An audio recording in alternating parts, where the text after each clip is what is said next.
Hey y'all, I'm Carolina Tony. Today the road brings us to Georgetown, South Carolina, and we are at Hopsewee Plantation. This is a indigo plantation, or should I say was an indigo plantation in the early 1700s. And today we get the opportunity to tour this plantation and learn a little bit what life was like in the 1700s and what all happened here, and you get to come with me. But right after this station identification.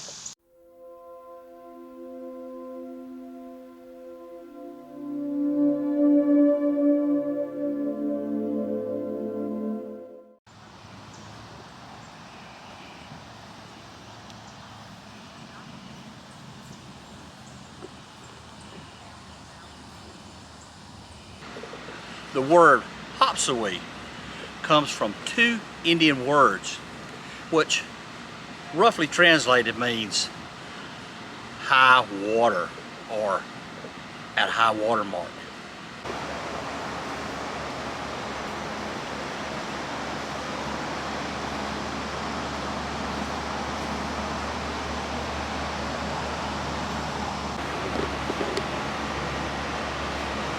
That's the original air conditioning.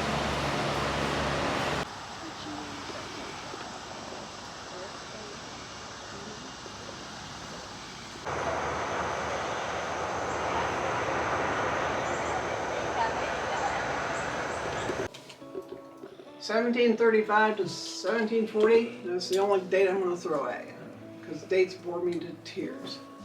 That's how long the build of the house took. The Lynches were the first family, obviously, the ones that built it, Thomas Lynch Sr.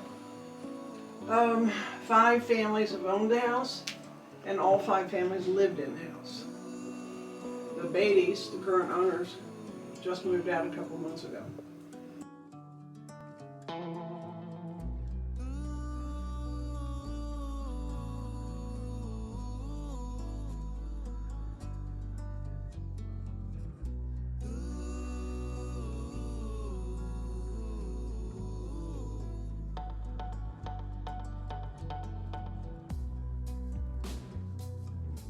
That you see in the house are Colonial period correct. Remember 2 things. 1, who's mixing the paints? The slaves. Thank you. Their culture influences the colors that have always been common to that time. South Africa, the islands, Caribbean, Jamaica, Cuba, West Indies, they're vibrant cultures. Yes. Bubbles are the hand-blown glass panes, and 80% of the glass in the house is still original to the build. Yeah. They said in the old days when a bride was about to be married and they moved into the house that they would etch their initials and the date in the glass, and here it is here from 1906. That is one of the previous owners. Now Thomas Lynch Sr. owned Hopsewee as well as 6 other plantations, so a total of 7 plantations. Between those 7 plantations, he owned a total of 900 to 1,200 slaves. So this was a very big plantation. Also, at the time, in the early 1700s, he was the 2nd most wealthy person in South Carolina and a very powerful man. He was not. George Washington was a wonderful general. He was not. He was one of the worst military commanders ever in this country that we had ever seen in our military forces. Sorry. The gentleman who won the Revolutionary War, who should have gotten credit for doing so, is this gentleman here in the corner. That is Francis, known as the Swamp Fox, Marion. Famous in this region, but somehow his fame did not go out into the world. The Continental Congress Committee of That's what you have there. John Hancock sitting at the desk. You have 4 or 5 of the key founding fathers: Franklin, Jefferson, John Adams, Robert Morris, whoever else, Fuzzy Face. When they're presenting what they want included to the committee, they're presenting what they want included. That's it, that's all. Once they get it all done, polish it up, they made 4 copies of the document. Everybody's gone. You know, there might have been a handful of people there. Hancock signs it and he says, if I'm going to sign it, all the rest of you are going to also.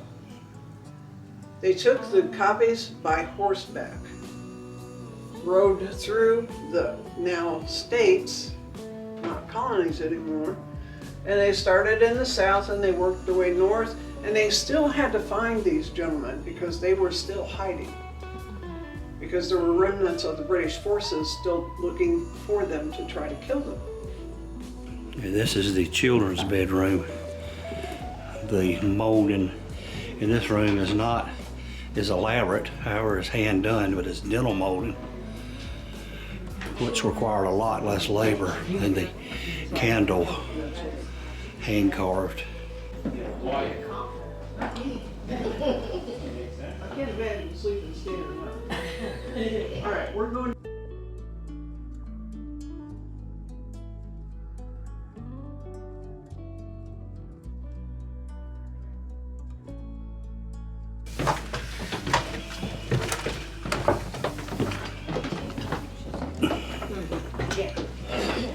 Okay, we are in the basement. Yeah, it'd be rough for a tall person, wouldn't it? We're okay. Thomas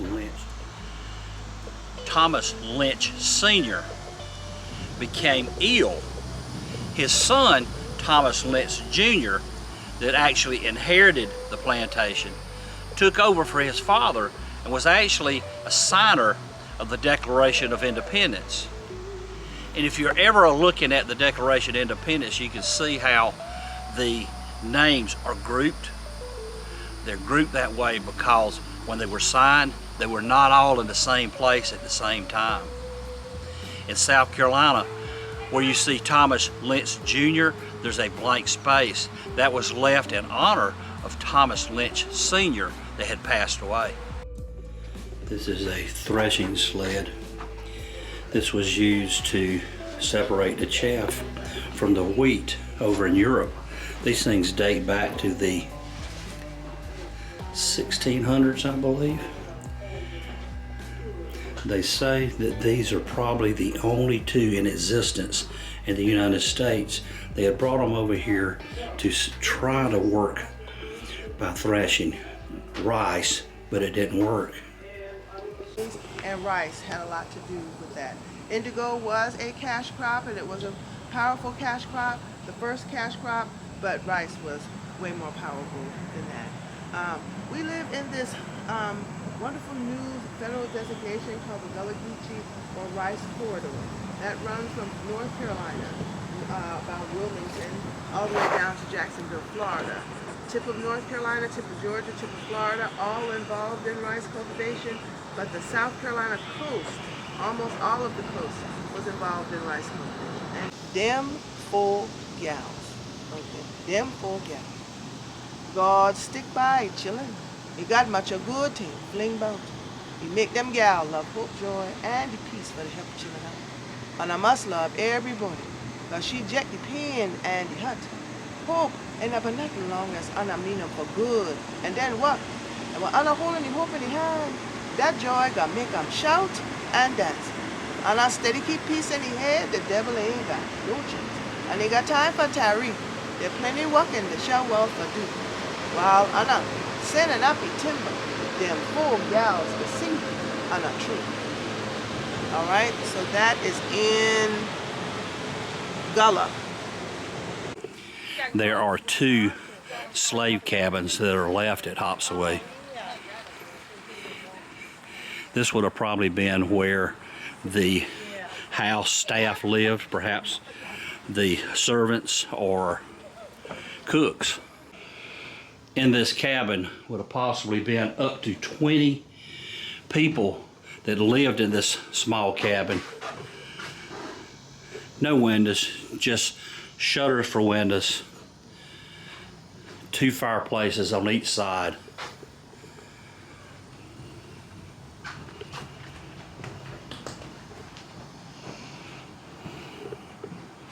And 1 large fireplace for cooking.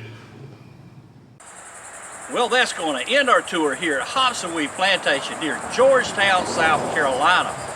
Thank you for watching this video. If you enjoyed this video, be sure to give me a big old thumbs up. Also, I'd like to give a shout out to one of my viewers, Ella King from Chesterfield, South Carolina. Ella, thank you for watching. Be sure to share with your family and friends. But until next time, y'all have a good day.